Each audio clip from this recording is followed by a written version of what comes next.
Hello and welcome back to Dental Practice Masters. If you do not know who we are or what we do and are curious, on our YouTube page we have a video entitled Introduction to Dental Practice Masters. At this point, our focus is on helping our dental colleagues get through this rough patch. Soon our focus is going to shift toward helping you emerge from this outbreak. Now, a lot of people have been asking about teledentistry with this COVID-19 crisis. Today, we're going to break it down a little bit to help you get started if this is something that you are considering.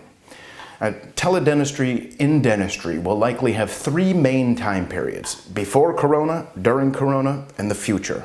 We're not going to do much discussion of before Corona or the future of teledentistry because there are simply too many factors to consider.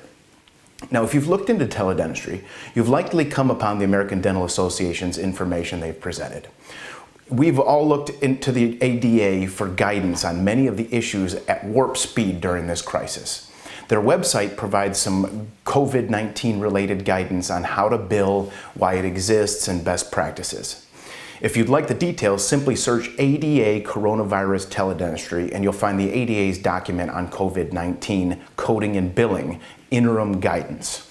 It's probably a 10-minute read and includes some great information.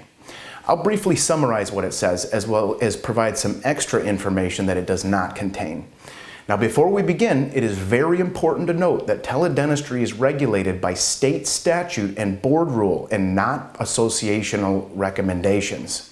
What this means is no matter what information you hear, before you think about practicing teledentistry, you should look into your own state to see if you can practice, as well as what rules and regulations exist regarding what you can and should do.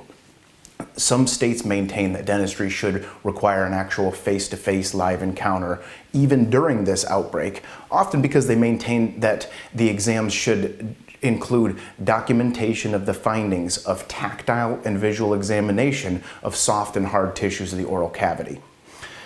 Now, teledentistry as it pertains to the COVID-19 situation is designed to triage patients and determine if you should bring them into your office. For this purpose, it can be used as a tool to help flatten the curve. As such, there are just a few codes that can be used at this time. You have two basic types of dental codes that you can use, those for exams and those for teledentistry. The exam codes are the same codes we use on a daily basis. The teledentistry codes are those that detail that we have completed the exam via teledentistry. The ADA's document outlines these codes. Now, for the average dental practice, there are two main ways with which teledentistry during this time can be completed. We have synchronous, which involves live video through approved devices, or asynchronous methods, which include radiographs, photographs, and other methods of obtaining information for doctor evaluation and then the subsequent decision-making from there. Now, the Office of Civil Rights and the U.S. Department of Health and Human Services announced recently that effective immediately, it will exercise its enforcement discretion and will waive potential penalties for HIPAA violations against healthcare providers that serve patients through everyday communication technologies during the COVID-19 nationwide public health emergency. So essentially what that means is you're not to be as worried about the HIPAA infractions of what you normally would outside of this emergency. Several of the major dental insurance companies have released statements regarding teledentistry and this crisis. Delta, for example, stated that for many of their states, unless there is a specific exclusion, the plans will benefit D0140, the problem-focused evaluation, per group contract, whether provided in a dental office or virtually, effective from March 20th, 2020, until the public health situation is resolved. With regards to the D9995 and D9996, which are the teledentistry codes, Delta stated that under Delta dental policy, the fees for teledentistry are considered inclusive in the overall patient management and are not going to be billable to the patient. Standard dental policy will apply to the evaluation codes. This means that they won't be paying you to click on the FaceTime button on your phone.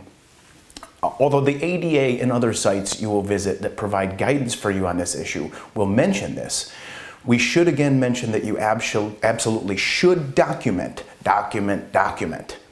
This should include everything said, what device was used, the reason for utilizing teledentistry and not bringing the patient into the office, etc. You should do all you can to support your notes with photographs or the video if you have that ability. We hope this information helps you declutter so much of the information out there. Stay tuned for a host of other videos that will be laser focused in the future for helping you emerge from this crisis strong. Have an awesome day and enjoy your family.